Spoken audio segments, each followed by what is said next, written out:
Fala pessoal, estamos iniciando mais um podcast, Pode Ser ou Tá Difícil, o podcast Vigiense. Você que está chegando agora, seja muito bem-vindo.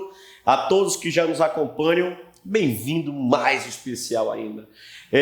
Para quem está chegando agora e que não ouviu ainda o podcast, ainda não assistiu, nós trabalhamos 3 eixos principais no podcast Pode Ser ou Tá Difícil, que é educação, pensamento empreendedor e cultura. E nós estamos iniciando agora um novo ciclo de entrevistas, de conversas com as pessoas. Falamos com empresários nesses últimos episódios, com empresários significativos do ramo aqui de Vigia. E agora queremos também, com a mesma significância, trazer uma nova pegada. Que pegada seria essa? Jovens empreendedores. Pessoas que têm se destacado, que têm um pensamento de um insight especial e também estão se desbravando nesse meio, nesse mundo, nesse comércio que é tão concorrido e também tão instigador dos potenciais das pessoas, desafiador, eu diria. Então, para iniciarmos esse ciclo de conversa sobre jovens empreendedores, eu tenho o prazer de receber aqui Francinei Silva. Muito obrigado, meu querido, pela oportunidade de conversarmos um pouco sobre seus negócios, sobre a sua carreira nesse ramo. Eu tenho certeza que você vai gostar muito, você que está nos assistindo. Francinei é um cara para quem gosta de internet, para quem gosta de criação de software. Olha só, da hora, vai gostar demais de conversar um pouquinho, de ver essa conversa especial com o Francinei. Para quem não conhece o Francinei ou quem não sabe, Francinei tem aqui uma empresa empreendedor no ramo da educação e da comunicação e da criação de mecanismos de ensino a partir da tecnologia. Não é isso, Francinei? Te apresenta melhor para o nosso pessoal. Muito obrigado pela oportunidade, é um prazer imenso estar aqui no seu podcast, que eu já acompanho, né? Vim vendo as entrevistas aí e assim, é uma mudança de mentalidade muito grande. Parabéns aí pelo projeto, né? Bom, meu nome é Francinei Silva, eu sou especialista em segurança da informação. Aqui no Brasil eu sou membro do Google, meu campus é São Paulo. E hoje na cidade eu atuo com uma empresa que é o Centro de Educação Profissional, que é o CEP, minha escola, em parceria com a Evolua, que é a maior empresa de educação do Brasil.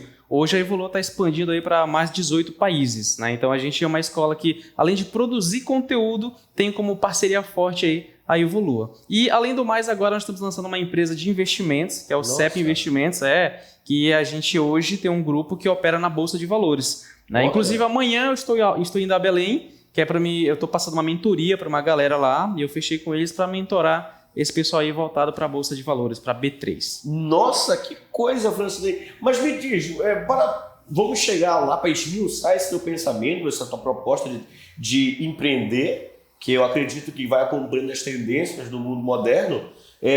Mas me diz, de onde tu é, tua idade, de onde você veio e chegou aqui em Vigia. Mas vamos lá, te apresenta em nome, idade e a tua cidade natal. Bragança do Pará. Eita, né?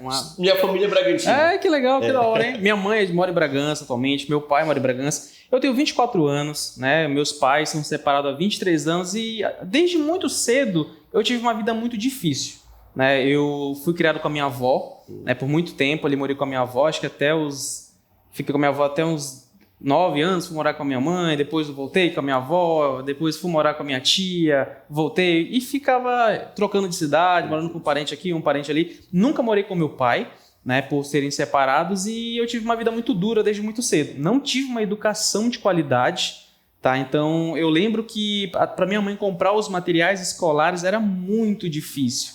E a sacada de mudar a minha vida, mudar a vida da minha família, veio com a ajuda de um tio meu, né, que foi assim, mudou a minha vida, né, deu um start na minha carreira. E antes disso, a minha tia, que é minha avó, eu chamo de vó, que é a irmã da minha mãe e que eu chamo de vó para ela. E o esposo dela eu chamava de avô. Né, que ele me levava para o campo de futebol, que ele me estimulava a ser jogador, que o sonho de todo jovem é ser jogador de futebol. Né? Eu acho que esse sonho não chegou até mim, mas vamos lá. E o mais legal de tudo é que eu gostava, né, às vezes eu queria jogar bola, cheguei a jogar, muitos amigos me zoavam que eu corria atrás da bola, não jogava bola, corria atrás da bola, né? Mas era uma coisa que eu gostava muito, era jogar videogame e jogar futebol. Então ele me levava para a beira do campo e com o passar do tempo eu vi que as pessoas elas vendiam chopp, sacolé, sabe? E eu queria de alguma forma comprar um sapato, porque a minha mãe não tinha condição de comprar um sapato para mim, comprar uma camisa. Eu tinha uma roupa que eu levava para a igreja, ia para a escola, depois veio a tendência daquelas mochilinhas de fiozinho, né, que era febre. Era R$10 uma mochila daquela. E nós não tínhamos condição de comprar uma mochila daquela. Nossa. Você vê que eu levava o caderno na mão mesmo para a escola. Assim, eu ia para a escola muitas vezes porque eu não tinha nada para fazer em casa. Então eu ia no relógio de casa, eu adiantava a hora, que era para minha tia falar, tá na hora de você ir para a escola. E eu ia para lá. Porque aquilo ali para mim era uma diversão.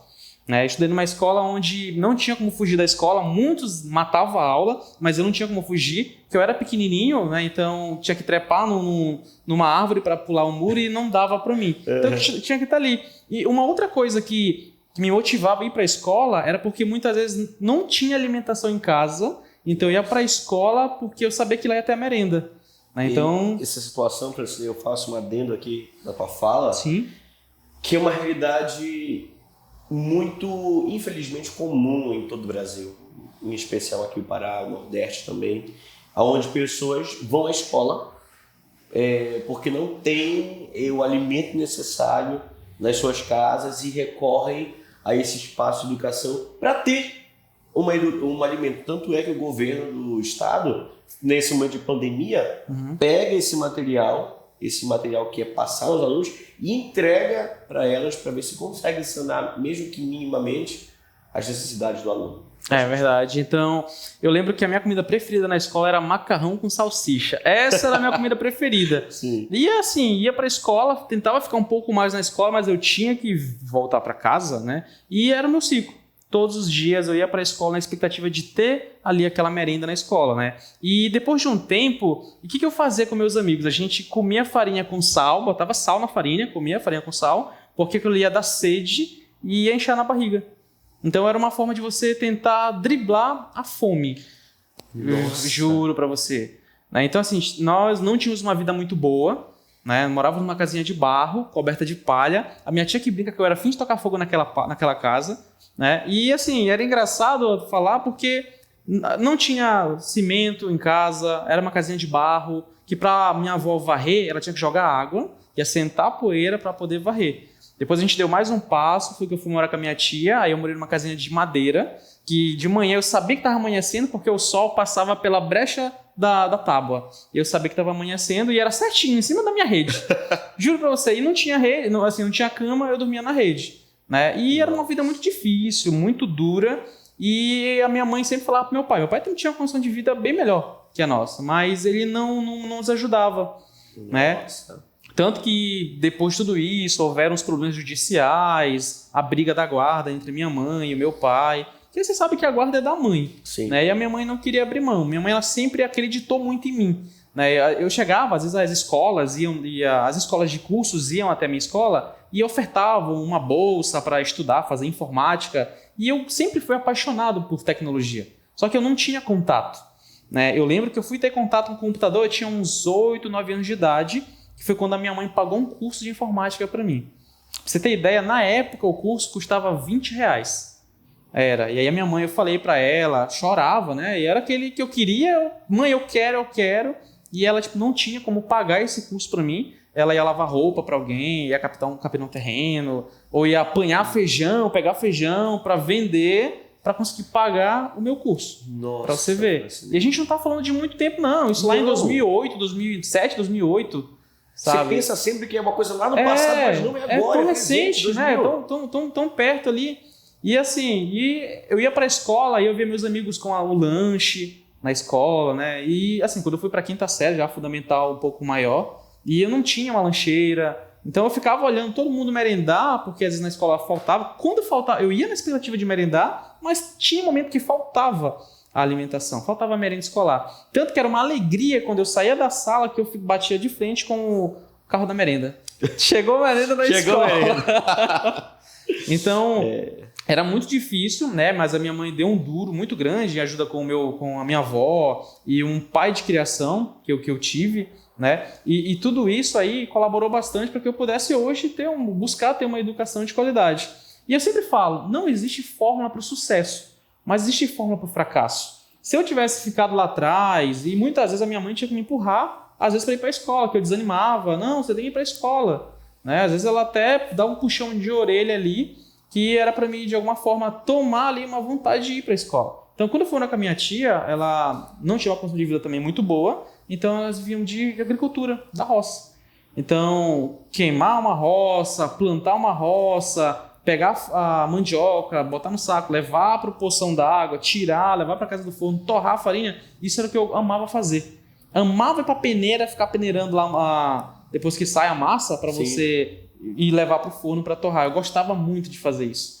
Então eu fui morar com eles, né? E eu ia para a roça buscar madeira. Na época eu era pequeno, não carregava tantas madeira, mas eu levava madeira para casa para fazer. Era fogão a lenha, não tinha energia, pra você ver.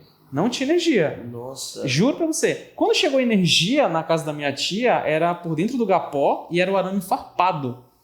Juro. A fiação? A fiação era arame farpado, a energia até lá. Porque era assim, na época, por não ter energia, ela utilizava a bateria. Aquelas baterias Moura bem grande. Sim. Né? E ou ela assistia a TV dela, a novela à noite, ou eu assistia o meu desenho. Então, quando ela saía pra roça, eu ia assistir o desenho. Ligava lá, tem uns atracadorzinhos, ligava. Né? Tem uma vez que eu peguei choque lá no negócio, que você bate um no outro, positivo e negativo, você sai faísca. Ligava. Aí, além de ligar a TV, eu tinha que ir lá fora, sintonizar a antena, porque era no bambu, tá? Sintonizar a antena, que era uma roda de bicicleta também, e era preto e branco, não era colorido. Isso, estamos falando do anos 2000 ainda. Lá em 2000. Ou bem, não, agora, na verdade. Agora. 2007, 2008, acho que eu tinha uns 15 anos atrás, por aí. Nossa. Né? E aí, pra me assistir uma TV, porque onde tinha energia, pra mim chegar lá, eu tinha que andar, acho que 1,5 km, 2 km dentro do mato, para chegar na comunidade mais próxima, para me olhar pela janela, então, do pai da minha tia, que ele não era meu parente, né, era o pai dela, e eu para ver TV colorida. E era uma TV bem pequenininha, de 14 polegadas, que era febre naquela época. E na volta para casa, a minha alimentação era caju. Pegava na época de caju, né? Às vezes, quando era época de bacuri também, que eu comia bacuri, que aquilo ali me satisfazia. Eu chegava com o dente todo cheio de resina. De resina de bacuri. Né? E depois tomava banho e ia para a escola. Né? Então, eu estudei na escola rural. Minha mãe me tirou da escola da cidade, me mandou para a escola rural. Para mim, assim, foi uma forma de... Foi um tapa na cara. Para mim realmente acordar. E eu lembro que a minha mãe chegou em mim e falou, ó, você tem 2 opções. Ou você vai pegar essa enxada e vai capinar, ou você vai pegar uma caneta e vai estudar. Escolha qual é o mais pesado para você. Então aquilo ali foi um estalo para mim. E eu falei, não, eu preciso ganhar meu dinheiro. Porque o primeiro sapato que eu tive foi um sapato que a minha avó trocou numas galinhas. Vai vendo. Sério. E aí, por muito tempo, eu usava aquele sapato, né? O sapato tinha um tênis bonitinho, pra ir pra escola tinha que usar tênis. Não podia de sandália. Né? E aí eu falei, não, eu quero comprar uma bicicleta pra mim. Eu sempre gostava muito de bicicleta. E eu gostava de equipar a bicicleta, aquele aro aero, aquele guidão legal. E eu comecei a trabalhar numa horta. Eu ia tarde, é da minha família, né? Mas era assim, eles não facilitavam para mim, é da família do meu pai. Eles não facilitavam. Eu ia para a horta, eu voltava da escola de manhã, almoçava em casa quando tinha alguma coisa para almoçar. Quando não, eu ia para a horta, lá eu almoçava, eu comia por lá. E lá na horta eu ia tirar o coentro, o cheiro verde, né? Separava o cheiro verde no paneiro, levava para casa e de manhã, quando não tinha aula, eu ia vender o cheiro verde no centro lá na feira livre da cidade. Na época era 50 centavos o cheiro verde. Hoje você põe 12 limão, é R$13. Né? E eu tinha uma meta. Eu tinha meta pra bater. Tu tinha uma meta? Tinha meta. Então, tipo, eu tinha que vender. A minha bacia cabia ali na época, eu acho que uns 10 cheiro verde. Eu tinha que bater, era R$5. Eu tinha que vender tudo, voltava, que era uma empresa de cheiro verde. Então era eu e mais 3 que fazíamos parte, nós competíamos entre nós, só que eu sempre tive um jogo de cintura, né? Eu ficava perto de onde saía mais peixe, porque geralmente compra cheiro verde que eu compro peixe, né? Então eu ficava ali pertinho e ficava, ó, eu posso ficar aqui? Essa sacada era tua. Esse era o meu insight, né? Então assim, quando eu tava muito fraco, eu procurava outro lugar. Por exemplo, dia de sábado era quando toda a pessoa do interior vinha para a cidade. Então eu ia para a feira de peixe para vender lá, porque tem o mercado de peixe e tinha a feira livre de peixe. Eu ia para lá vender, era muito mais fácil, então eu batia a minha meta. Eu voltava feliz para casa. Quando eu não conseguia vender meu cheiro, e isso a minha mãe não sabia, porque se meu pai soubesse, ele ia brigar com a minha mãe e a minha mãe não ia mais deixar eu ir vender o cheiro verde. Porque ele não queria que eu trabalhasse. Pra você ver. Né? E aí passei um tempão lá vendendo cheiro verde. E quando não, eu ia apanhar acerola para vender. Eu vendia pimentão, acerola, um monte de pimentinha, aquelas pimentinha amarelinha de cheiro. Sim, que fala, cheiro. Né? Vendia pimentinha. E eu comecei a ver dinheiro. R$60 por semana. Naquela época, nossa senhora, era muito dinheiro. Né? Então eu conseguia comprar um sapato, uma blusa. E eu falava pra minha mãe, olha, tem aqui o dinheiro. E a minha mãe, ela nunca pegou o dinheiro que eu conseguia e usava. Não. Ela sempre foi muito mão aberta. É seu, use. Não ficava com 10 centavos. Eu comprava besteira. Resumindo, jogava videogame. Eu trabalhava para comprar algumas coisinhas e jogava videogame. Eu sei que eu consegui montar uma bicicleta, né? Aí depois o dono achou e levou. Poxa. Roubaram a minha bike, né? E jogava muito videogame. E eu fiquei tão viciado no videogame que às vezes eu já não queria mais ir para a escola. Quase que eu reprovo na 6ª série. Vai vendo. Isso tu jogavas em outro lugar? Eu ia para a escola, só que ao invés de ir para a escola eu passava direto. Né? Logo que veio os fliperama, que era moeda de 25 centavos dourada, eu trabalhava para jogar videogame. Né? E aí, com tudo isso, esse meu tio me levou e falou, olha, tu já pensou em vender chopp? Eu falei, vender chopp, irmão, você nem fazer. Falei, não, vamos lá pro interior, isso em Tracuateua? Vamos para Tracuateua que eu vou te levar para você jogar um futebol. E eu ia pro campo de futebol e eu via que no intervalo do jogo... Tinha muita gente. Vendia coxinha. E eu chegava para as pessoas e falava, deixa eu vender coxinha para você? Você me dá uma moeda? E as pessoas não. E eu falei pro meu tio, por que você não faz chopp? Eu vendo. E eu lembro que Deus o tenha hoje, ele tinha uma cubinha que cabia 11 chopp. Colocava os 11 chopp. Na época, o chopp era 25 centavos. Peguei né? essa época. Mas olha a sacada. Eu falei, tio, mas eu não quero vender para você. Eu compro por 15 e vendo por 25. Tudo bem? Tudo bem. Só que assim, em contrapartida, eu comprava os sacos de chopp, era 100 saquinho, ele fazia o chopp e eu ia vender. E eu vendia muito. E quando acabava, eu voltava correndo. Ficava 1 quilômetro, eu voltava correndo, abastecia e voltava. Foi tão legal que depois eu consegui comprar uma cuba maior, que cabia 35 chopp. Aí eu já conseguia ir no carro com ele para outro lugar, outro interior, vender chopp pra galera. E eu caí no gosto do pessoal. Todo mundo já me procurava, cadê o menino do chopp? E era legal isso daí, porque eu ia no final... Eu terminava a escola na sexta-feira, no sábado, eu com 10 anos, eu já viajava sozinho para outra cidade. Nossa. Ia Bragança, Tracuateua. Sozinho. Aí entrava no ônibus, a minha mãe ia me deixar. Ó, você pega esse ônibus, eu já sabia o trajeto. No shopping. Vai vendo, sim. E aí eu comecei a ganhar meu dinheiro, né? E eu quis dar um passo além. Às vezes eu comprava a coxinha dos meninos para vender junto do meu shopping. Eu já conseguia ganhar ali 75 centavos, 50 centavos, às vezes R$1. Depois eu comecei a vender o suquinho com coxinha, né? Teve até um amigo da minha mãe, a sobrinha da minha mãe, que eu ia, pegava a coxinha, colocava a vasilha na cabeça e ia vender a coxinha. Passava a tarde toda vendendo. Chovia, poxa, não foi legal, mas dava um jeito.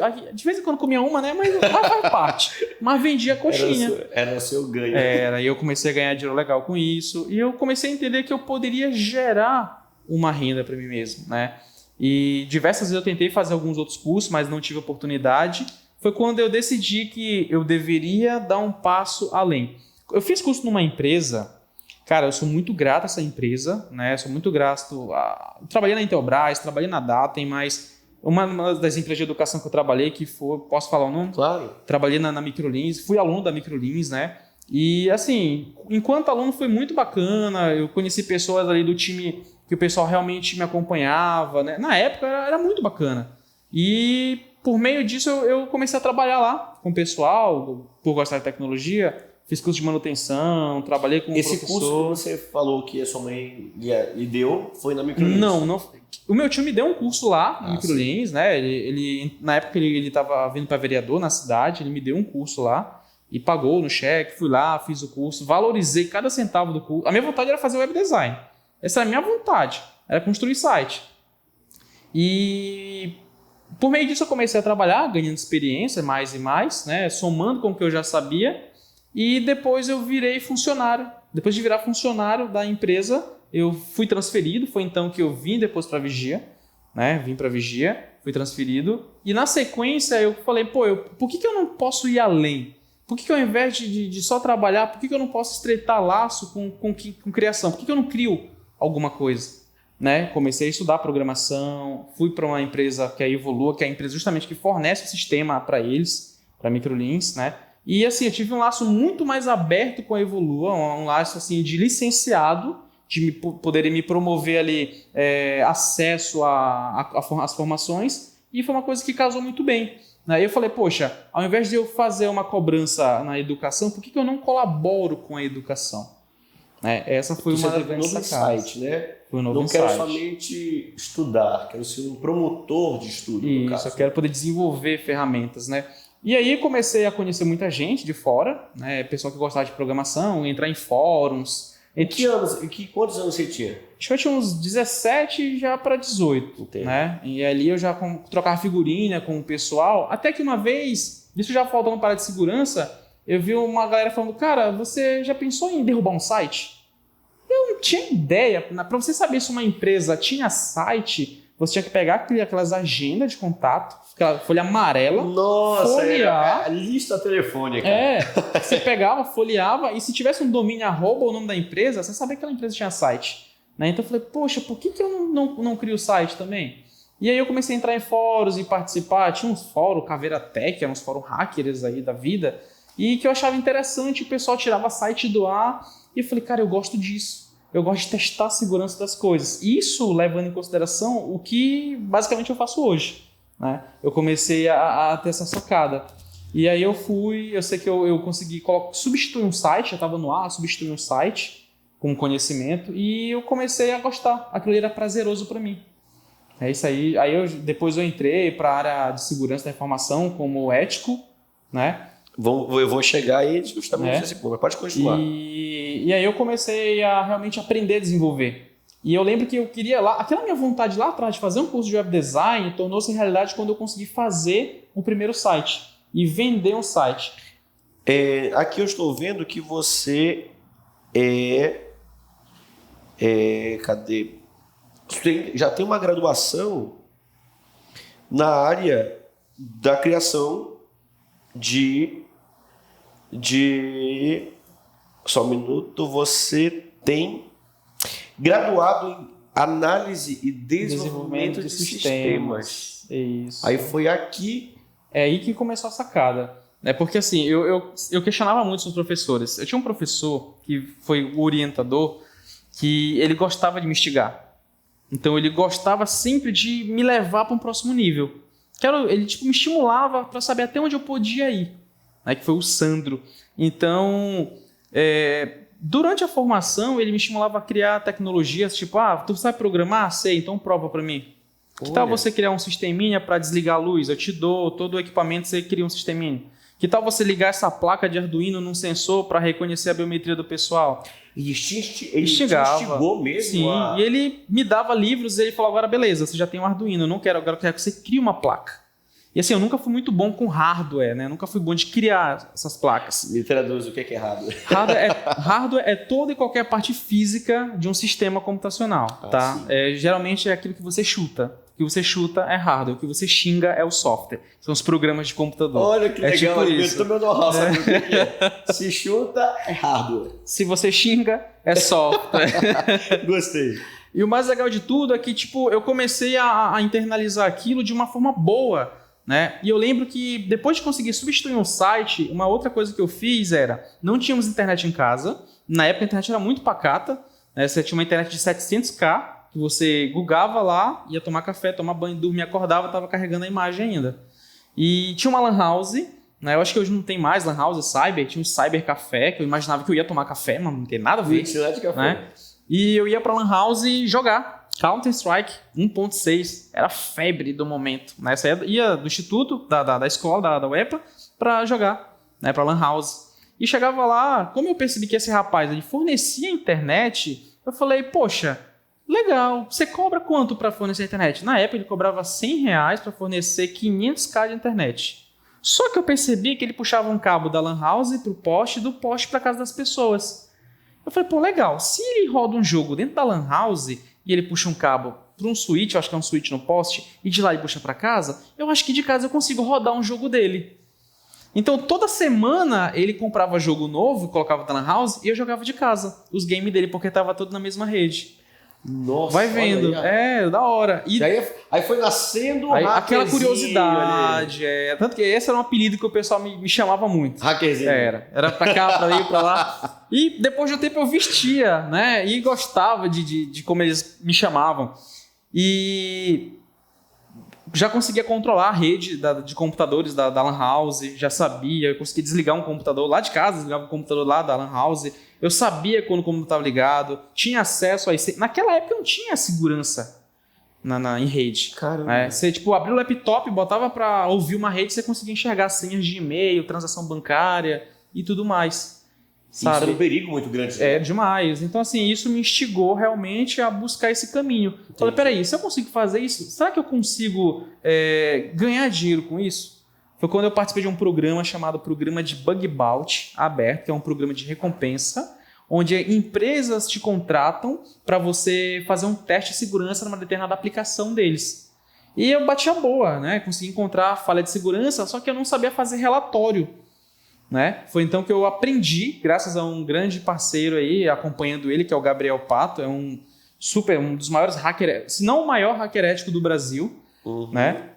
Ele é uma das pessoas que encontrou falhas no Facebook também, falhas no Instagram, na Microsoft, e foi uma pegada bem diferente. Mas me diz aqui, pegando esse teu feedback, qual é a diferença de um hacker ético para um hacker comum? Olha, geralmente as pessoas elas utilizam um termo que eu não gosto muito, que é dividir a classe hacker e cracker.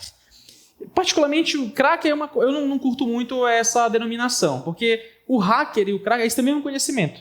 O que vai diferenciar é a ética, tá? Então o hacker ele consegue fazer a mesma coisa que um cracker consegue fazer. A diferença é que um hacker ético ele vai trabalhar em prol de corrigir uma falha de segurança. E o hacker do mal, não ético, é aquele cara que ele vai se aproveitar de uma falha de segurança. Seria, então, essa questão ética, de fato, mesmo é uma questão de moral, enfim. Você reportar uma falha. Mesmo, entendi.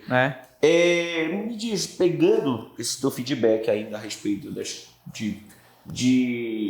nessa área cibernética, é que nos últimos anos o crescimento do número de clones de celular ele avançou no mundo. Como é que tem que se proteger em 2021?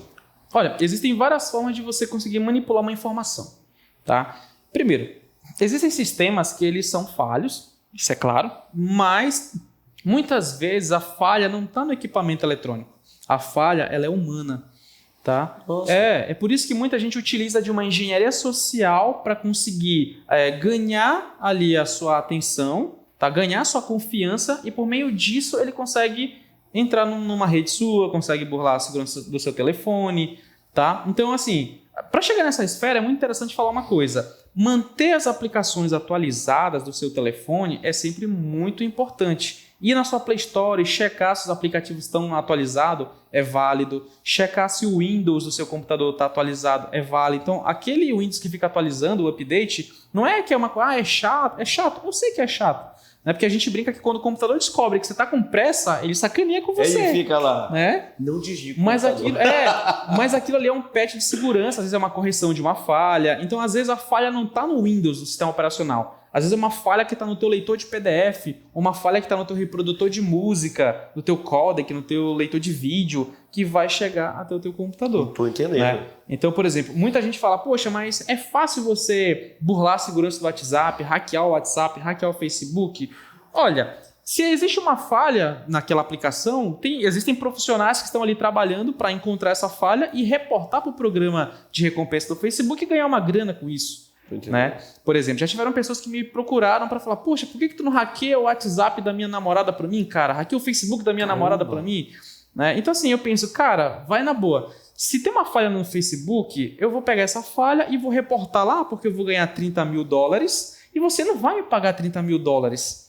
Né? Então assim, se você me procura para me hackear o Facebook da tua namorada, no mínimo você tá ferrado, velho.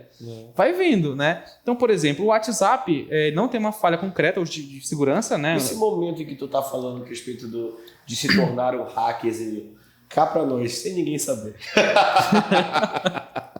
Você já invadiu um grande site? Já invadiu o Facebook. Caramba! Já, a Microsoft. A Microsoft vai ter uma história muito engraçada. Será que a Interpol não vem te pegar? Não, porque tem relatório, né? Tem os relatórios que a gente reporta e tudo mais, e tem uma recompensa. A Microsoft foi engraçado, porque assim, quando você faz parte da política daquela empresa, você tende a respeitá-la. E assim, eu falo, pô, os caras não vão errar, eles não vão deixar uma falha dessa. Então eu tinha um respeito pela empresa. Que jamais eles fariam aquilo que você... Vão deixar essa brecha de segurança desse tamanho aqui. E depois passou um momento que eu falei, não, peraí, calma, eu vou a fundo. Né? Eu vou tentar encontrar uma falha de segurança. Deixei de mão aquele respeito pela empresa e fui atrás de uma falha de segurança. Foi então que eu reportei no programa de bug bounty deles, eu reportei uma falha no Windows, né? E depois eles soltaram um patch de correção, que era justamente um problema com Flash. Um problema de eles só teve uma atualização, depois eles soltaram um patch de que eles removiam a atualização que tinha sido feita. Tô entendendo. Né? E aí fizeram um pagamento bem interessante. Na época eu ganhei $10 mil, né? Que deu pouco mais de $40 mil. Caramba! Foi você reconhecer o erro. Então assim, se você for olhar, eu tô na lista de honra lá da Microsoft. Né? E tem muita gente que às vezes pergunta, beleza, por que você não continua na área de segurança? Segurança legal é muito bom, só que eu tive um problema que foi a síndrome de burnout, esgotamento físico e psicológico. Caramba, cara. Foi chato, né? Porque assim, eu me tornei uma pessoa muito diferente do que eu era, né? Por conta disso. Porque exige muito de você. Você fica olhando, programando e subindo alguma coisa, descendo alguma coisa, e testando, às vezes você cria um mundo para você, sabe? E você aí, vive no mundo paralelo da comunicação, né? Justamente. Então, assim, isso é uma coisa que eu abro para algumas pessoas próximas do burnout. Eu sempre falo, cara, você lê muito, legal. Você abre para o mundo agora. Né? Isso é muito interessante, porque, por exemplo, medicina é dos cursos, né, que as pessoas sofrem com burnout, né, tecnologia da informação, psicologia. E é um assunto, por exemplo, que você levanta, poxa, converso com os meus amigos a respeito disso, mas vai que alguém que está nos ouvindo passa pelo mesmo processo que você, e você diria uma coisa importante para esse tipo de pessoa que está tendo uma pressão psicológica, emocional, física da área que tu... Sim. O que você diria? É bom externalizar, né? É bom você conversar com outras pessoas e explicar o que você está sentindo. Porque você tem aquela sensação de que você não consegue entregar um resultado. Isso afetou no meu trabalho, que a pesquisa em segurança da informação era uma coisa paralela do trabalho de CLT que eu seguia. Né? Então afetou no meu trabalho. Eu percebi as pessoas se afastando de mim. Porque eu chegava no final do dia esgotado, eu só queria ir embora para casa e que se dane o resto, sabe? E aí depois pessoas chegaram para mim e falaram assim, cara, você tá mudando, o que tá acontecendo contigo? Você se tornou uma pessoa mais fechada, você se tornou uma pessoa um pouco mais agressiva, tipo, alguém vinha falar comigo, por eu estar na hierarquia, ter uma postura maior, né, eu falo, não, calma, isso aí eu resolvo, né? Então aquela pessoa mais dura, e depois eu... Uma certa arrogância. Sim. Então, depois de conversar, de ouvir as pessoas, isso foi quando me fez ir pesquisar um pouco sobre o que eu estava sentindo e acabei encontrando síndrome de burnout. E os sintomas eram o mesmo.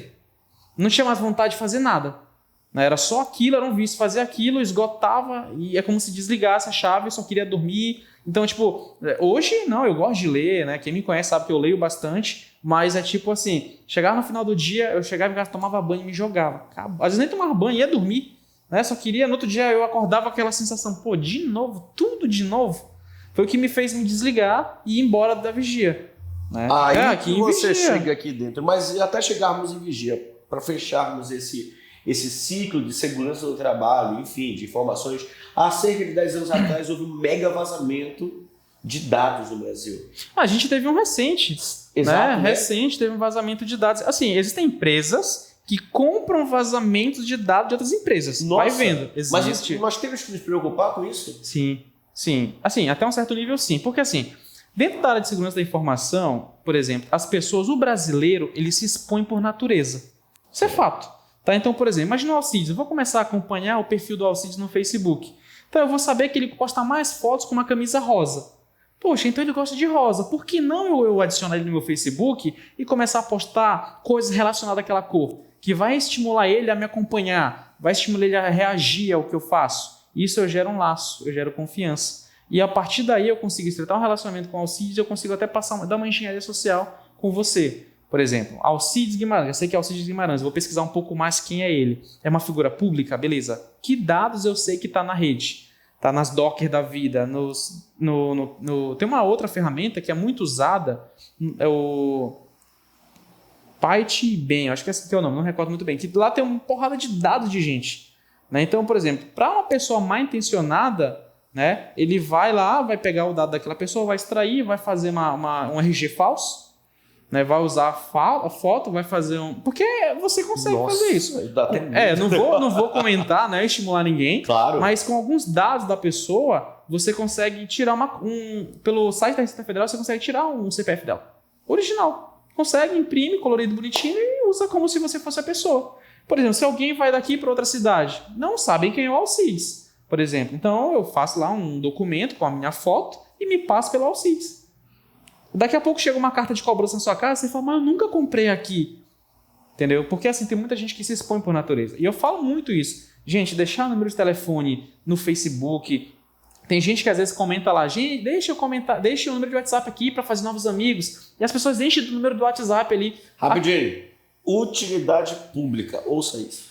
Então as pessoas deixam ali o número de WhatsApp. Eu pego aquele WhatsApp, aí eu mando uma mensagem, oi.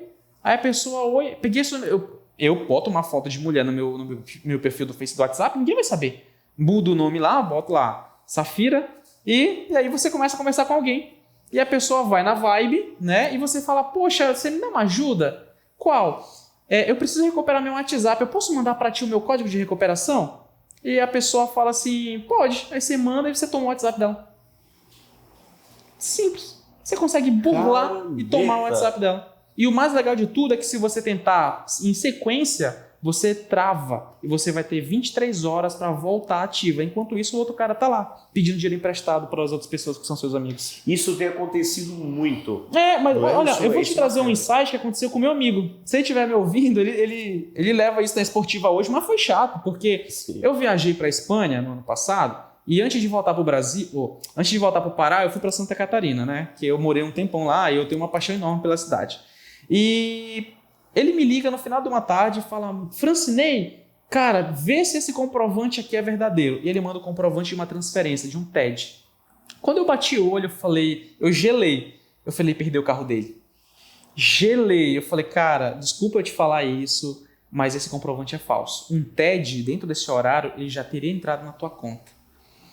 O cara, ele postou uma foto do carro dele, acho que na OLX da vida, né, nesses grupos de Facebook. O cara foi lá, pegou o WhatsApp dele, mandou mensagem, combinou de ir na casa dele buscar o carro, chegou lá, fez uma transferência, não sei, ele conseguiu driblar ele, alguém mandou ele pediu a conta dele, um bate-papo normal. Me passa sua conta, seu CPF, fez um documento falso e estava na cara que era falso, o cara nem se preocupou, né? E tá aqui o comprovante, mandou pro WhatsApp dele e foi embora no carro. Perdeu o carro no valor de R$8.000. Vai vendo. Perdeu o carro. Né? E quando eu mandei mensagem, falei, cara, eu sinto muito em te falar, mas não é verdadeiro. Eu vi a foto do perfil, peguei a foto do comprovante, fui para a internet pesquisar, vi lá o comprovante, a foto do perfil da pessoa, porque dá para você fazer uma pesquisa por imagem. Pesquisei a foto do perfil, vi que era uma foto falsa. Falei, infelizmente você perdeu. Ou você vai atrás agora, tá? Mas você perdeu o seu carro, infelizmente. Caramba! Você vê. Então, assim, e tem uma técnica aqui no Instagram, uma técnica não, é uma camada de segurança, que é a verificação em 2 etapas. Isso é muito importante e eu sempre estimulo as pessoas a ativar essa autenticação. Né? Fui orientado a fazer isso. Você já ativou? Sim. Porque assim, eu palestrei na ETEPA em 2018 e a gente fez um ataque massa lá no WhatsApp de uma menina e ela viu quão vulnerável era ela e não a aplicação. É porque se tem uma camada de segurança para você usar, a minha sugestão é que você use. Vai barrar um ataque hacker?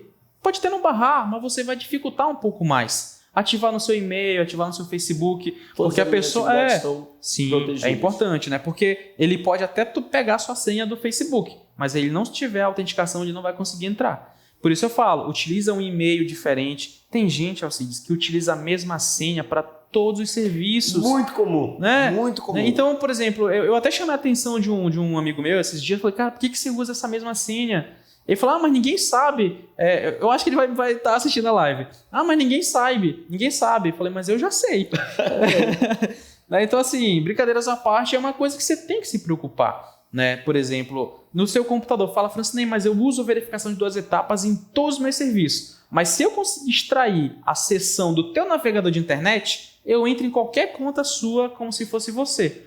Tá? É uma atividade chamada de fingerprint, que é a sua impressão digital. Nossa. Vai vendo. Me diz uma coisa, por que é que isso deu uma repercussão muito grande? Uma foto do Mark Zuckerberg, onde estava com uma tarjazinha lá na webcam dele.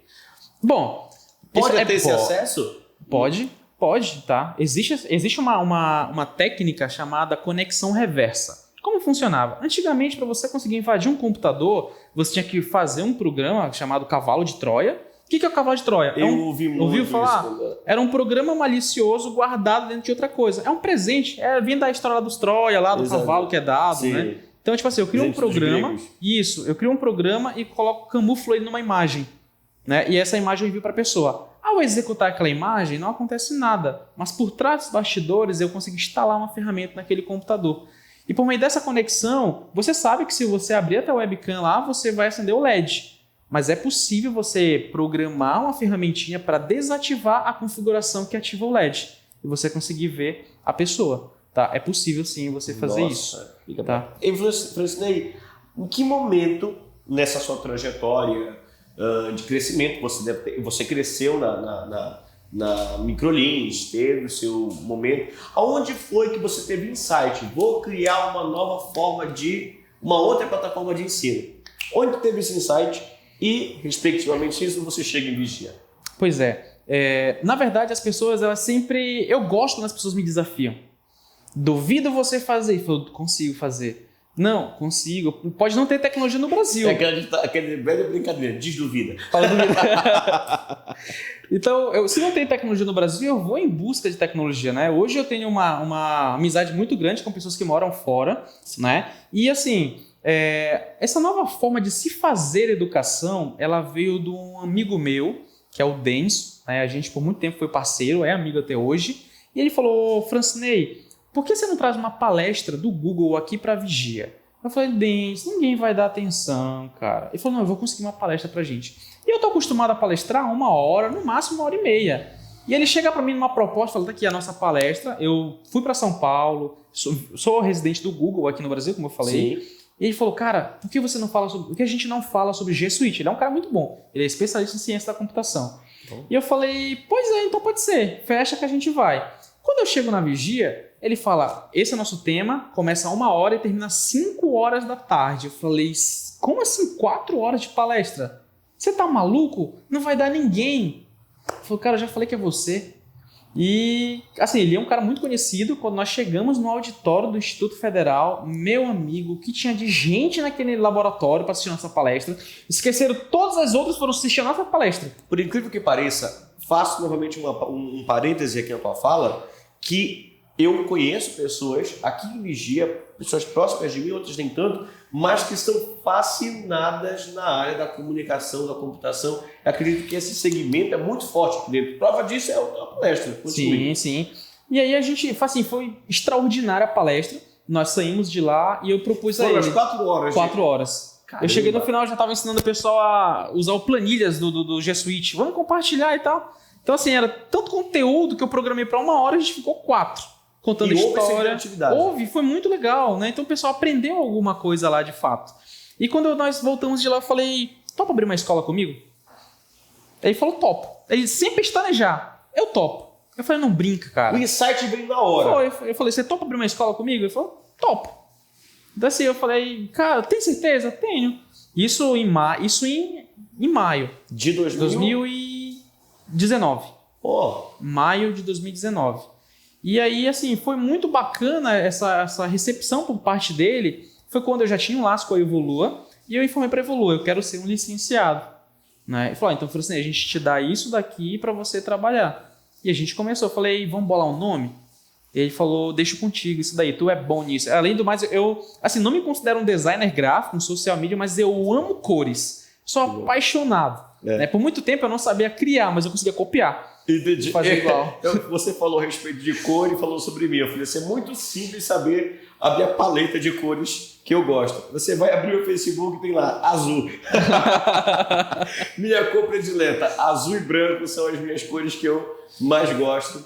Acho que pode ver, pode ser, tem uma ligação com o Pai Sandu, uma coisa assim.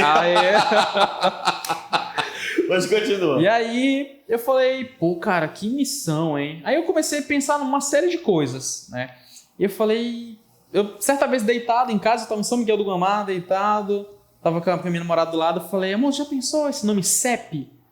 Ela falou, legal. Aí eu falei, poxa, você tá tão animado.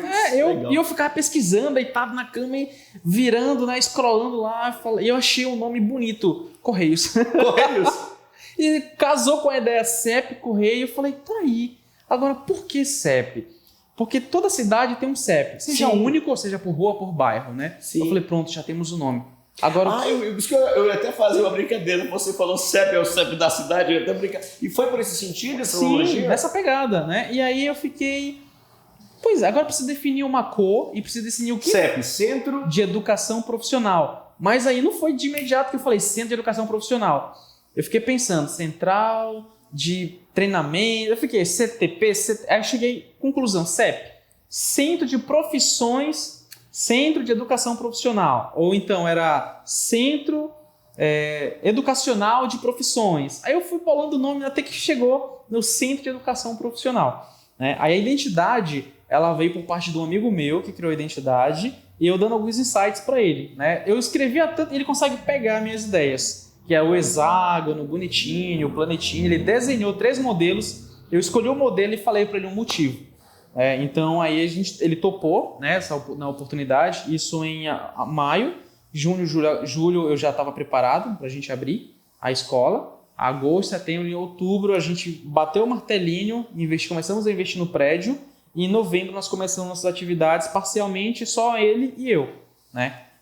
E aí isso em 2019, final de 2019. E aí em 2020, em janeiro de 2020, nós decidimos abrir a escola no dia 20 de janeiro. E como é que a CEP reagiu frente à pandemia? Foi extraordinário. Nossa, foi. A gente se empolgou pra caramba em janeiro, fevereiro, em março, fecha tudo. E agora? Cara. Como é que você vai conseguir manter uma empresa de pé com 2 meses de funcionamento? É aí que a gente queria chegar. E todo mundo chegando e falando assim, vai fechar? Essa daí? Tem uma escola muito bonita na cidade, tem uma fachada muito... Porque a nossa fachada é gigante. Primeiro que não era para ser daquele tamanho. Foi alguém que mediu errado, amigo meu, e veio se bem que você vai... Quando você entrar, tem um pedaço lá, assim, na parede e outro na janela. Sim. Aquilo era parte da fachada ainda. Pra você ver de tão grande que ela é. Né? A gente idealizou que seria 3 metros, por fim é 6 metros do tamanho dela. E aí a gente, cara, e todo mundo falando, olha, a escola é muito bonita, mas não vai dar conta. Né? E eu já estava ali numa situação que eu peguei uma grana junto dele, nós investimos de fato no prédio, né? Tanto que hoje a gente está buscando uma nova forma de se fazer, uma nova forma graças a Deus a gente hoje já está bem diferente, né? Mas na pandemia foi uma coisa que as pessoas falavam, vai fechar. Os alunos chegavam para nós e falavam, vai dar conta de figurar a escola? A escola ainda vai funcionar? Juro para você. Teve um aluno que chegou para mim e falou assim, até quando a escola vai funcionar aqui? Sabe? E aquilo ali para mim era tipo, você tá cutucando, ele falando, não vai fechar. Ou seja, em vez de te machucar, te impulsionava? Me estimulava, falava assim, não é possível que eu... Porque assim, quando você tem um sonho e você deixa de sonhar o seu sonho para sonhar o sonho de outra pessoa, você perde a noção das coisas. É verdade. Né? Então eu falo, cara, isso aqui é meu sonho. O meu sonho é popularizar a educação de uma forma que ela não é tão popular como as pessoas acham que é. Tá? Ou seja, a minha intenção é sacudir a educação na cidade de Vigia. Caramba. Eu quero sacudir de uma forma diferente. Tanto que tomou-se o foguinho, que o pessoal brinca que é uma coxinha na logomarca, né, que é o meteoro, é de impacto. Eu quero impactar a educação. É o meteoro? É o meteoro. Eu quero impactar a educação na cidade. Né? Eu quero que as pessoas possam ter acesso a uma educação de qualidade, com profissionais de qualidade e que elas realmente aprendam. É isso que eu quero. Né? Então, diante de toda essa situação, eu lockdown, teve um lockdown do estado, depois estende mais um dia, depois mais um dia, e lockdown, decreto municipal e tal, que a gestão atual não nos favoreceu. Assim, pelo menos eu fui pedir ajuda e eu imaginei... Passada. E assim, não foi uma coisa agradável, né? Então eu falei, não tem jeito, vamos parar as atividades. Só que tem que pagar aluguel, né? Tem que pagar a internet para não perder, tinha que pagar a manutenção do sistema. Então, totalizando, tinha uma renda fixa parada de pelo menos uns 5 mil reais. Agora você imagina, como é que você vai conseguir pagar algo que não está te trazendo retorno? Então, eu comecei a tirar dinheiro do bolso e pedir ajuda para a família e vai. Passamos de março até outubro. Nossa. Assim, com a corda no pescoço. Sabe? E nessa época eu fiquei tão sentido, eu não queria acreditar na pandemia. Porque eu me preparei para tudo. Tudo que você pode imaginar, eu me preparei. Menos uma... Eu nem imaginava que já tinha tido outra pandemia. Preparou para meteoro. Tudo. Para meteoro, para ataque zumbi, mas para pandemia não. Me preparei para tudo. Tudo, literalmente. Mas eu jamais imaginava numa pandemia. Né? Não imaginava que algo tão de repente chegar. Mas aconteceu lá na China. Lá na China. Tudo por conta de um morcego. Batman ia fazer isso? Não. Tá vendo? É por isso que eu não gosto da DC. Não gosto mais. Agora é só Marvel agora. Então, aí foi difícil, né? Mas aí meu tio me ligou e eu falei, tio, não tá uma situação fácil, tio. Relacionamento tá ruim, empresa tá ruim, amizade tá ruim, não sei o que eu faço.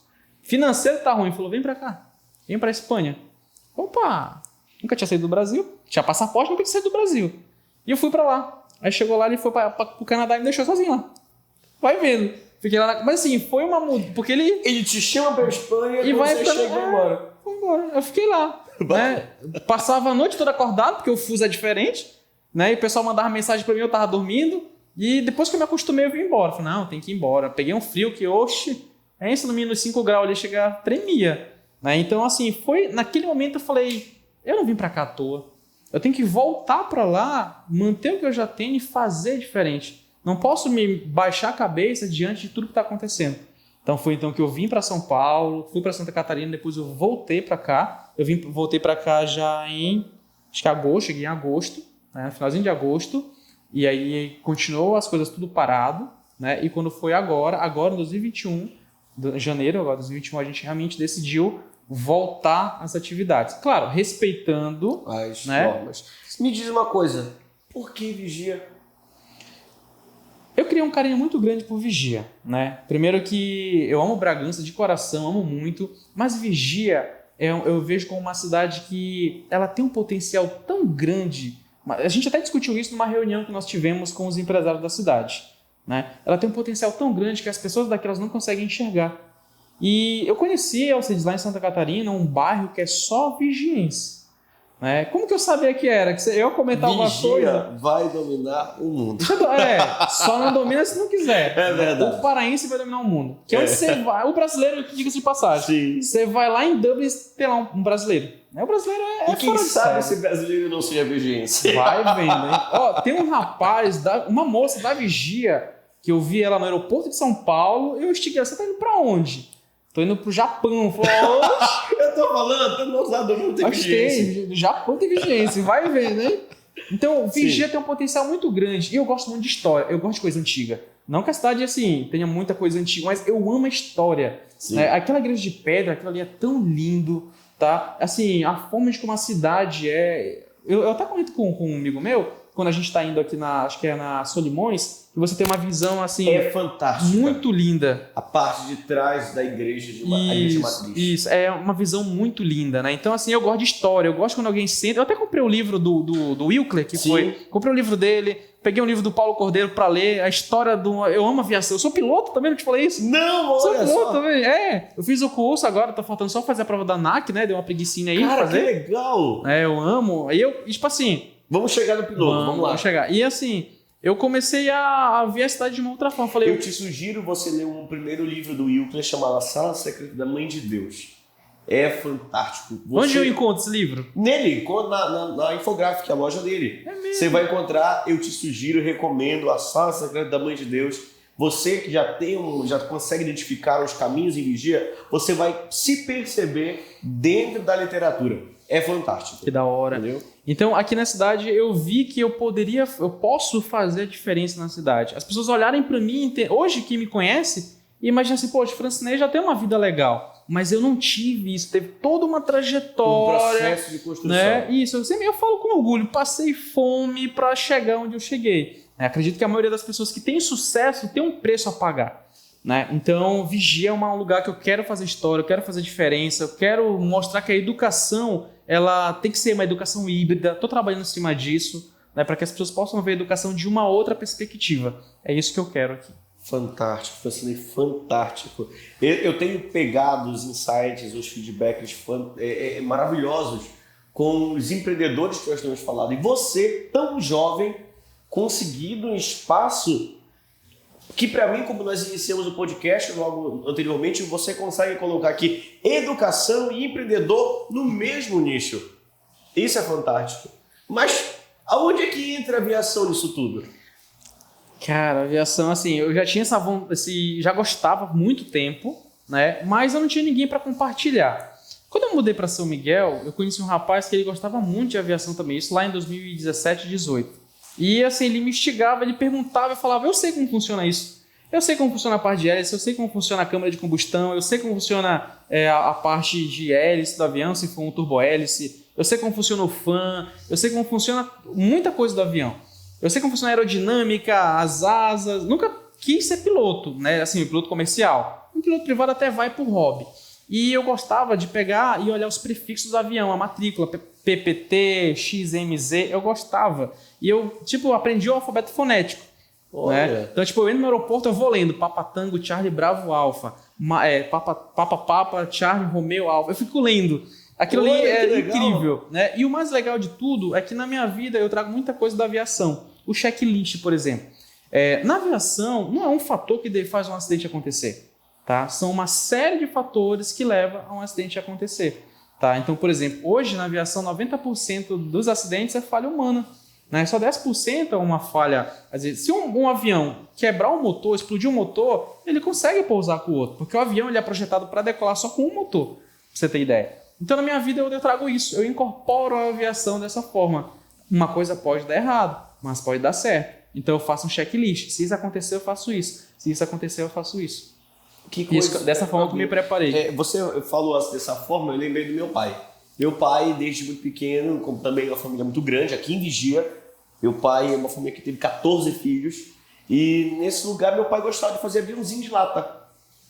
E ele cresceu com esse intuito, ele se tornou, logo no início, ao primeiro momento dele, das idas e vindas da vida que ele teve, ele se tornou técnico de aeronaves. Caramba. Então ele é doido na área da aviação, ele gosta muito dessa parte, é fantástico essa ideia. E o Brasil tem um potencial muito grande, a gente tem a Embraer, né? Nós temos aqui, acredito que o Vitor Silva também está fazendo um curso de aviação de aeronaves comerciais, muito legal. Comercial? Sim. Precisa passar pelo piloto privado, que é o PP. Exato, ele está fazendo, se não me falha a memória. Aí depois ele vai pegar o brevet dele, bonitinho, e aí ele vai seguir carreira. Eu não pretendo seguir carreira, né? Cheguei ali, aprendi... Chegou a pilotar? Já, pilotei. Decolar e pousar. Né? Então legal. Eu já pilotei o Papa Cherokee, e são várias aeronaves aí. Eu tenho vontade hoje de entrar no... Como é que é o nome, meu? Fugiu o nome agora, que é o Braguinha, de todo mundo, que era muito usado, hoje não está mais, eu tenho vontade de conhecer. Né? E conhecer um caça também de perto, que eu nunca vi, um caça de perto, um F-16, algo assim, né? Que é uma das grandes paixões da minha vida. Vai ser realizado. Vai ser. Me diz, Francinei, como é que a gente consegue chegar na CEP? Bom, como eu falei... O que é fornecido lá também? Tá, o Centro de Educação Profissional é a nossa escola onde nós temos mais de 100 opções de formação profissional, seja na área de administração, design, tecnologia, programação, desenvolvimento de jogos, né? Agora está chegando robótica para a gente também. E dentro da nossa escola está tomando uma nova ramificação que é um escritório de investimentos. Olha! Né? Isso é uma coisa muito legal. Por exemplo, hoje eu tenho várias pessoas da cidade que investem na empresa comigo. tá? Por exemplo, tem gente que às vezes tem aquela grana parada ali, isso falando da empresa de investimento, que é o CEP Sim. Investimentos e o CEP Educação. O CEP Educação é a escola de profissionalizante, de cursos que vai te preparar para o mercado de trabalho. O CEP Investimento é para aquela galera que tem uma grana parada ali na conta poupança, que poupança não é investimento, tá? E eles querem, de alguma forma, render mais essa grana. Então, eles investem na empresa, assinam um contrato e, ao mês, eles recebem um retorno pelo valor investido. E, no final do contrato, eles têm a oportunidade de pegar o valor de volta ou renovar o contrato. Tô entendendo. Então, hoje a gente tem bastante gente já. Nós conversamos em outro momento a respeito de investir na bolsa, não foi sobre isso? Sim, sim. Você recomenda? Recomendo fortemente. É claro, é uma renda variável, né? Então, existem chances de ganho, mas também existem chances de perda. Tá? Você não vai ficar rico da noite para o dia operando na Bolsa de Valores. Né? Hoje eu tenho uma consistência muito grande na Bolsa de Valores, mas eu já quebrei banca. Né? Amanhã eu estou indo para Belém, como eu falei para você, para a mentoria, né? Mas eu comecei na Bolsa de Valores querendo ganhar muito dinheiro. E quando você se deparou com a realidade? Perdi. Então, tipo assim, ó, tem R$500 na minha conta. Né? Vou transformar isso aqui em 1 milhão. Primeiro dia eu perdi 300, segundo dia eu perdi 200, acabou. Fiquei devendo para a corretora. Caramba! Foi. E eu falei, não, mas peraí um pouquinho, eu gosto de números. Eu via o gráfico subindo e descendo, que são os candles que a gente utiliza. Eu falei, não, eu tenho que aprender esse negócio aqui. Não é possível que eu só vou perder. Fui, parei, estudei, comprei curso, li livros e tudo mais e voltei a operar, né? Tive mais uma perda ali, mas já foi menor, porque eu tinha já um gerenciamento de risco, né? E a partir daí eu comecei a ter uns ganhos, já cheguei a ganhar R$17 mil num dia, numa operação de day trade. Eu acho que eu até tenho print. Hoje, inclusive, foi um dia que hoje a bolsa fechou sexta-feira e hoje voltou 1h da tarde. Hoje foi o dia que eu tive esse retorno aqui na Bolsa de Valores, né? Nossa! Uma operação de day trade. Então, assim... Isso foi um ganho de hoje. Um ganho de hoje. Isso aqui é operando pouco mais de 1 hora. Operando ali, é compra e venda de ações, né? Eu tenho ações na Petrobras, tenho ações do Banco do Bradesco e tenho ações na Embraer também hoje. Tá? Então, essa grana que entra das operações, tem o pessoal que investe, eles recebem o valor deles, né, ao mês, e eu pego a minha grana e eu invisto nas ações. Na Petrobras, no Bradesco, na Embraer. Tá? Então, de alguma forma, você tem ali uma ação para te gerar um retorno. Né? Existem as rendas fixas, mas existem as rendas, a renda variável também. Eu lembro que nós fugindo um pouco dessa linha, a respeito de compra, de venda de situações, eu lembrei, já estamos caminhando já para o nosso término da nossa conversa, que está sendo maravilhosa, muito obrigado por isso. Você me disse uma vez que você passou em medicina. Passei, cara. Assim, é muito legal contar isso, porque foi assim, era uma dívida que eu tinha com a minha mãe. A minha mãe, ela tinha 2 grandes sonhos na vida dela. Um desses sonhos era me dar uma surra e passar limão na minha costa, juro pra você. Toda mãe ameaça alguma coisa doida ao filho. Se você fizer isso, eu vou ver tal coisa. Sempre tem um E o segundo sonho dela era que eu passasse em medicina. Eu tenho medo de sangue, tá? Qual foi o que ela realizou? Ela realizou só um. E ela falava, meu filho, eu só quero ver o teu nome na rádio, né? Eu passei medicina em 2016, né? Passei medicina. Eu fechei o ano com 12 aprovações. Eu fui criticado na UFPA. UFPA. Né? Eu fechei o ano com 12 aprovações. Fui criticado, uma amiga minha me criticou. Pô, você tirou vaga e outras pessoas. Eu sei que talvez eu tenha sido duro naquele momento, mas eu falei, olha, se alguém quer uma oportunidade, ela tem que fazer acontecer. Porque oportunidade, ela não deixa de existir, mas ela muda de dono. Né? Então ali eu me dediquei, porque eu me dedico bastante. Repete essa frase assim que eu A oportunidade, ela não deixa de existir, ela muda de dono. Né? Então às vezes você pede tanto uma oportunidade, aí você tem, você fala, não é o momento, depois eu faço. E nesse procrastinar, depois eu faço, você nunca faz. E você continua onde você está. Então, o maior erro das pessoas hoje é procrastinar, é a autossabotagem. Né? Isso acontece muito. Então, assim, eu fiz todo um roteiro de estudo. Eu tinha, literalmente, a cada 30 minutos uma coisa para fazer. Nessa época que eu trabalhava, eu trabalhava de CLT, não empreendia. Então, eu tomava café no trabalho. Acordava às 7 da manhã, 30 minutos para o banho. Depois ia para o trabalho, tomava café no trabalho e começava as atividades. Voltava ao trabalho, lia. À noite era leitura e leitura. Preparação e mais preparação para que eu pudesse chegar onde eu queria. E tanto que quando foi na 4ª aprovação, rasparam a minha cabeça, velho. Juro pra você. O meu amigo que passou em física pouco depois, sim. Ele pegou e eles rasparam a minha cabeça, velho.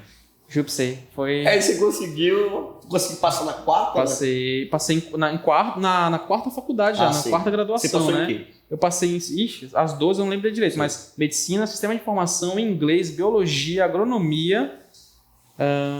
Passei em direito também, mas passei em terceiro lugar em direito. Porque na universidade que eu fui, eu lancei como cotista lá, aí você tem uns pontos lá. Direito, aí passei também medicina veterinária.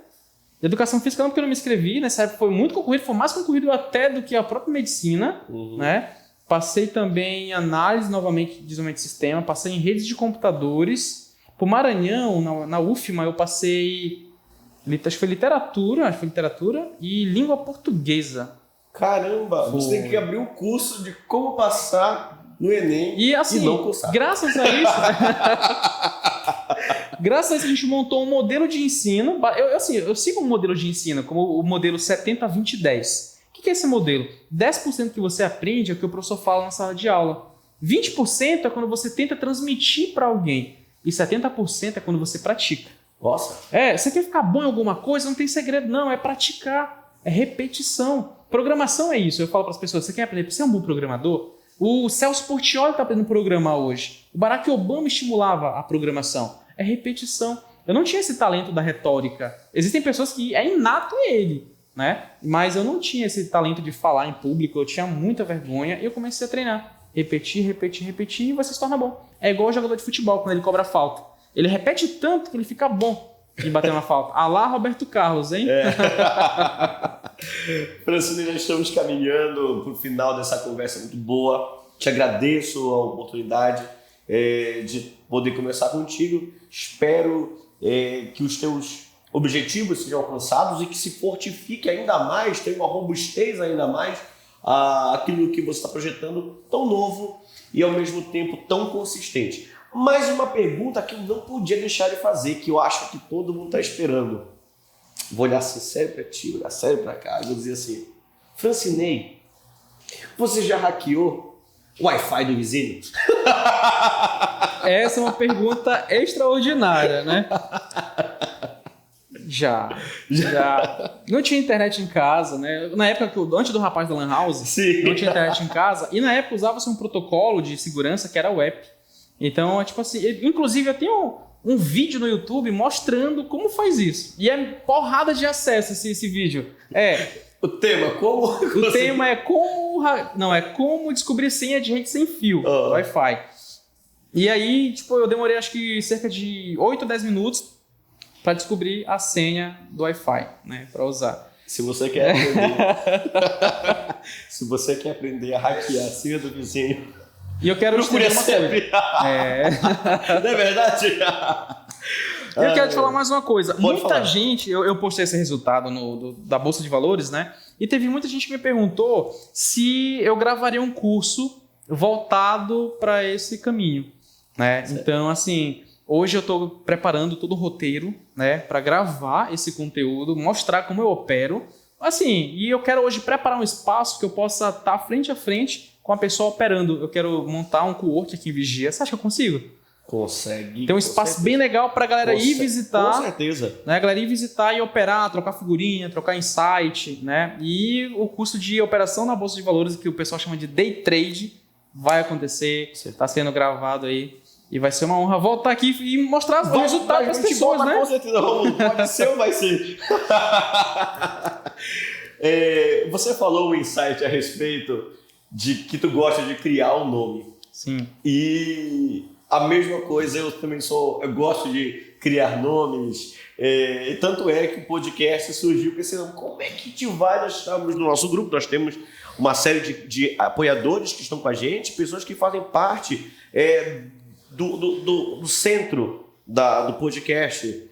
São amigos meus, Rômulo, Rider, Marcelo, Bianca, Lilian, são pessoas que estão diretamente ligados ao centro do podcast. E a gente ficou discutindo, vai ser o nome, como vai ser o nome? Eu falei assim, pode ser ou tá difícil?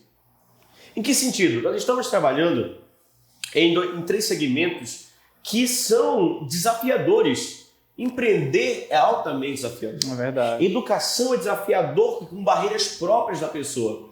E a cultura é algo que pode ser nato ou inato, mas que também demanda um tempo. Então, a gente sempre pergunta, usamos o termo pode no Seiuê, para dar o sentido de podcast, pode.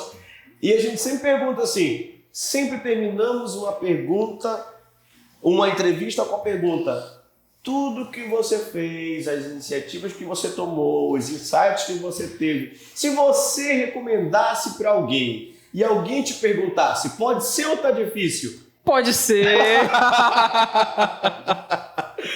Por que, Francinei? Bom, o caminho é longo, né? A gente nunca sabe o que acontece, o que vai acontecer daqui a pouco, né? Por exemplo, na Bolsa de Valores a gente usa um índice futuro. Eu não sei o que vai acontecer, tá? Mas se você acreditar em você mesmo, se você realmente tiver um objetivo, é só você atirar a sua flecha e seja progressivo. Porque se você acredita no seu potencial, tá? Antes de mais nada, essa autoconfiança ela vai te levar muito longe, tá? Então você é responsável pelo seu resultado. Não existe fracasso, existe resultado. Caramba, cara, olha. Muito obrigado, Imagina, eu que agradeço. Queridos. Nós conversamos aqui uma conversa boa pra caramba. Uma conversa boa com o Francinei Silva, um cara que é tudo, até hacker.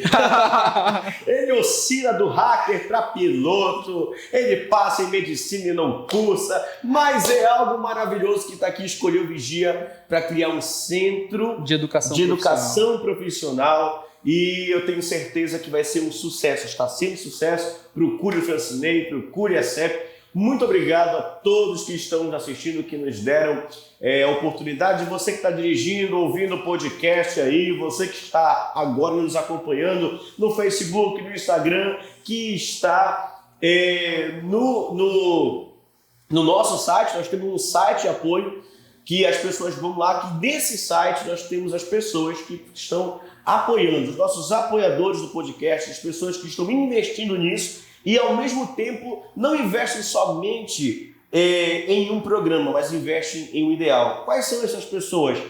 Mercantil no Limite, a Marmoraria Guimol, o Projeto Na Medida Certa, o SM Pescados, a empresa Ecomark do nosso amigo Fernando, Home Studios que produz tudo isso aqui pra gente, Égua da Empada, que é da nossa amiga Lilian, e a Sex Zone da nossa amiga Bianca. Então essas pessoas que estão ali, que estão por trás das câmeras apoiando, incentivando e que estão no nosso site. Visitem o site, pode ser ou tá difícil, Alcides Guimarães, e lá você vai encontrar a logo de todos os nossos patrocinadores. E mais um, CEP Investimentos vai ajudar você agora nesse projeto.